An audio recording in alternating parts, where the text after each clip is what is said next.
life is a daily challenge.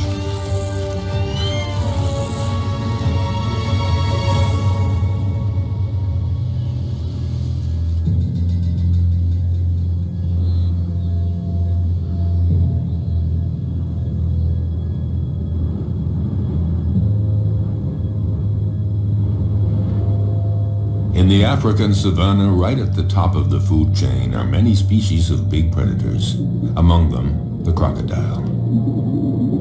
The only survivor of the dinosaur era, a crocodile can be virtually invisible to its prey. He will lie in wait, submerged, motionless, even for hours.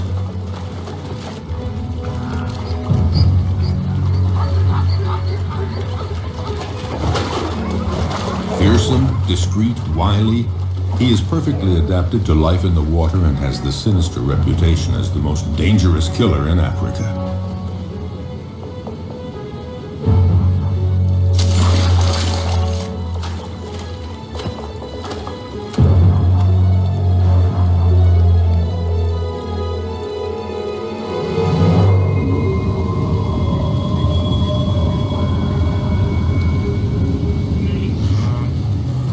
Predators have an essential part to play in the functioning of their ecosystems. By congregating at places where their prey can cause pollution, they limit proliferation, sparing other species that are few in number. Predators as a group, in limiting populations, help to preserve species that might otherwise eliminate one another.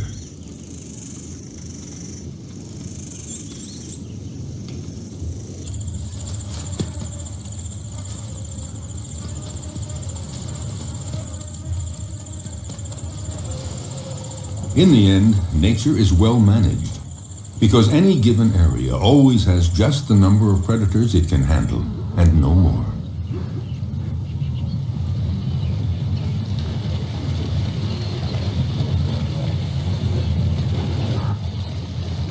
Each predator has its own way of hunting.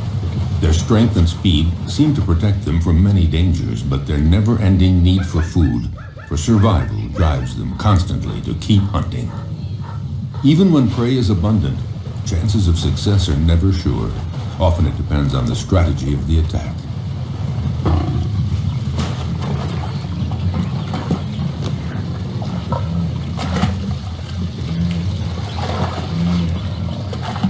Seized at the throat, this gnu has no chance.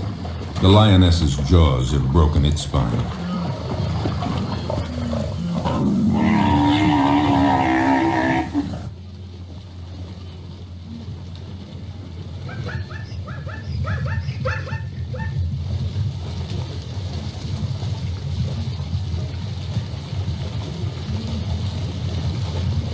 But the lioness can't lift her prey out of the water because the creek became too muddy during the dry season. She has to devour the animal here where it was killed, a rare practice. Usually several lionesses hunt together, but there are occasions of solo hunting, and then the lioness can rely only on herself to defend her kill. The prey has barely been taken when other predators start pointing their snouts toward the meal. Yes, it is not enough to hunt down and kill your prey. You have to defend it too. The fury of a lioness can be fatal for a hyena. The sudden appearance of a buffalo might improve the hyena's chances, but is the big animal a real danger for the lioness? The buffalo keeps approaching, trying to frighten the lioness away from her kill. The herbivorous avenger forces the lioness to flee up a tree. High up in the acacia tree, she keeps a needle-sharp watch on what is happening below. Finally, the buffalo lets the lioness come down, and the hyena sees his chance evaporating. In fact, the hyena gives up. The lioness could return to the dead prey at any moment to finish her meal. No, the hyena would rather try elsewhere, where a family of cheetahs is hunting in the area. At one point, the contest threatens to become fierce unless the hyena is content to be a little patient.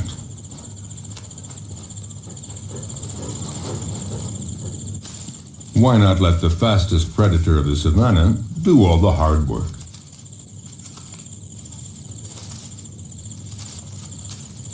The female cheetah hunts alone because she can't count on her progeny. In this case, 3 teenagers. They're too young and too clumsy. Her hunting technique is simple. Just race to the prey as fast as possible and deliver a powerful swipe of the paw to throw the animal off balance. Once it's on the ground, the cheetah's powerful jaws sink teeth into the throat, and that's that. Once she sets off, there's no turning back. There is no room for error. Yes, this may be the fastest animal on Earth, reaching speeds of 100 kilometers per hour. That's 60 miles per hour. A gifted sprinter. But she soon runs out of breath and finds it hard to take the turns at high speed.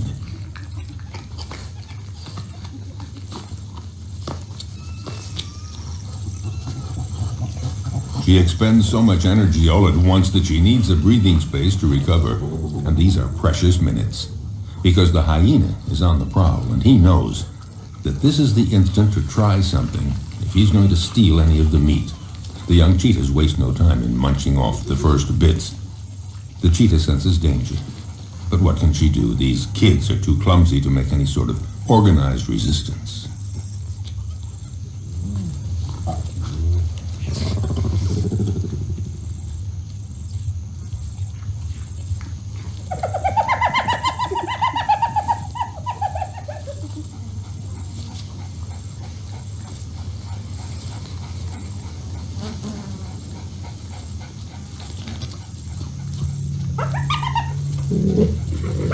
Their mother tries to put up a half-hearted bluff, but she knows that she and her offspring can't do anything against the hyena's terrible jaws and teeth, especially now with the smell of blood in the air.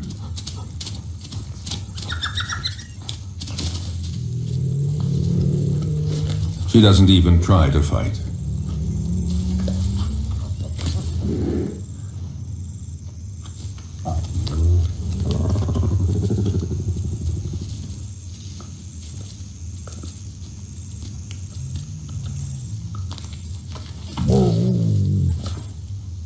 Her big meal is not for today.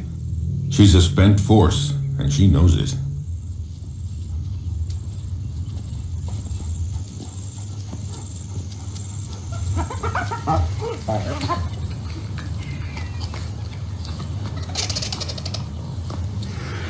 The scent of blood draws many scavengers. They're not considered true predators because they eat animals that have already been killed by others. A real predator hunts down and kills live, fleeing animals.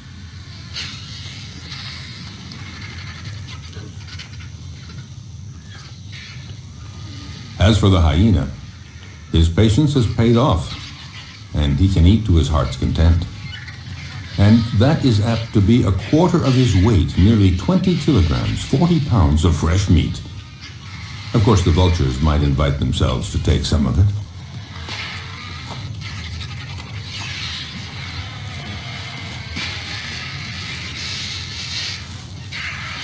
A jackal is prowling around, but he's no match for the hyena.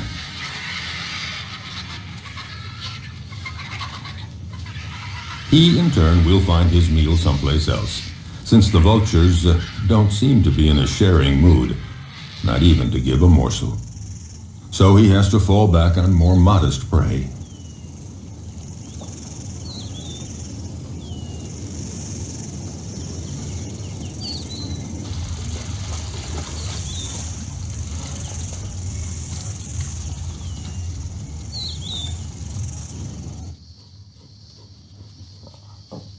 Lycans, or wild dogs, are also considered prodigious predators in the savanna, the equals of cheetahs and even lions. They're among the carnivorous animals that hunt during the day. To feed the family twice every day at sunup and sundown, they leave their lairs to hunt in packs. But they're not always successful, because they're often smaller than the animals they attack.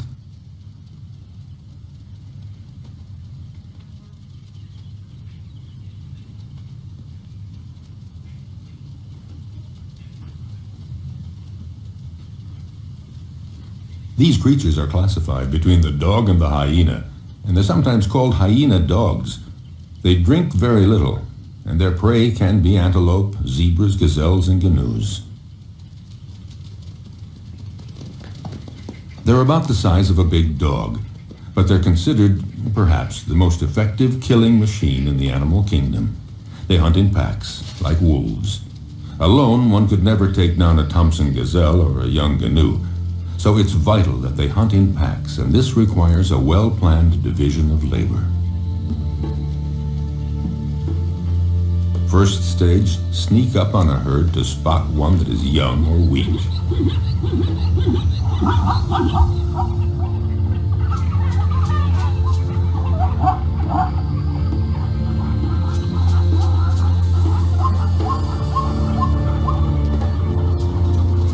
Next, chasing down in relays. They charge the herd to scatter it and isolate the victim. And when that one starts to flee, the wild dog at the head of the pack takes after it at speeds of 50 kilometers an hour, 30 miles per hour. Their strength is in their numbers. The chief directs the whole procedure, but actually getting the prey is seldom as easy as it first appears. They succeed in 2 out of 3 hunts. Zebras know how to defend themselves. Their hooves are hard horn, and they can use them effectively as powerful weapons against attacking predators.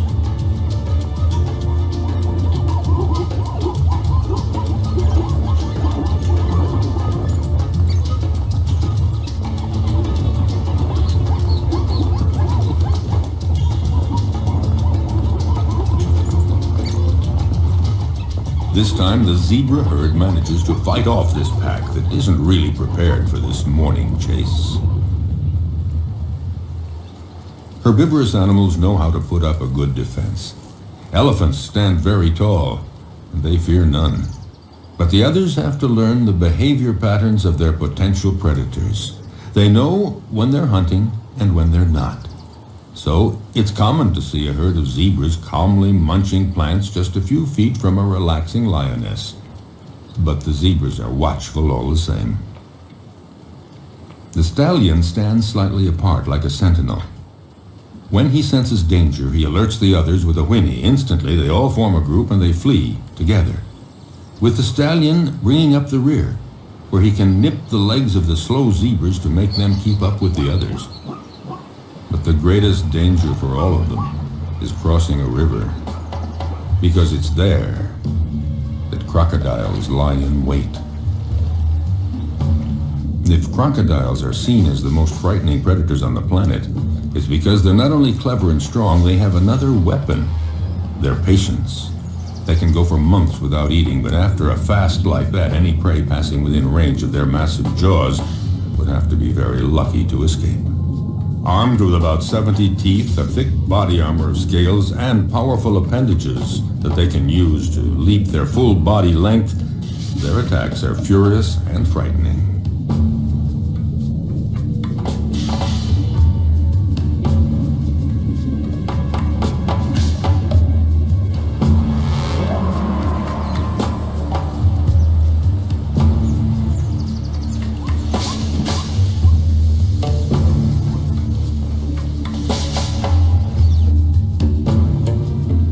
Body submerged to surface level in a river or a pond makes them almost undetectable, just a part of the environment, until they surprise their victim.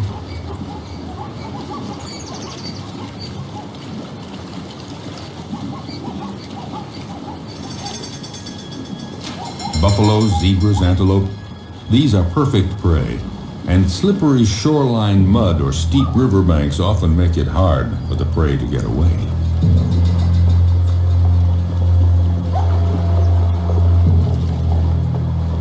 A female crocodile decides to go after a young zebra that has been separated from the main group in the middle of the flowing water.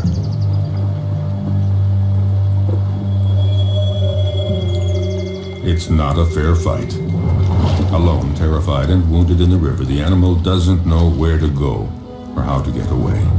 The female crocodile tries to drag the wounded creature down into the water, but the youngster is resisting ferociously. It's hopeless.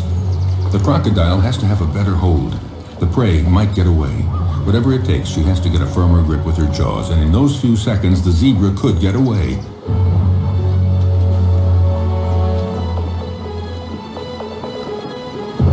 Suddenly, the vice is loosened, Instantly, the zebra takes advantage and breaks away, desperately climbing up the riverbank.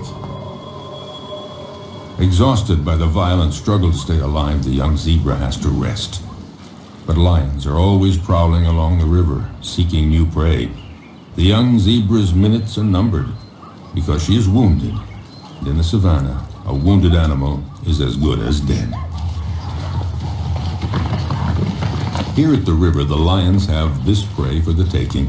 In fact, they have a wide choice of animals that are fatigued from crossing the river, or sick, or wounded, the ones that trail behind the herd.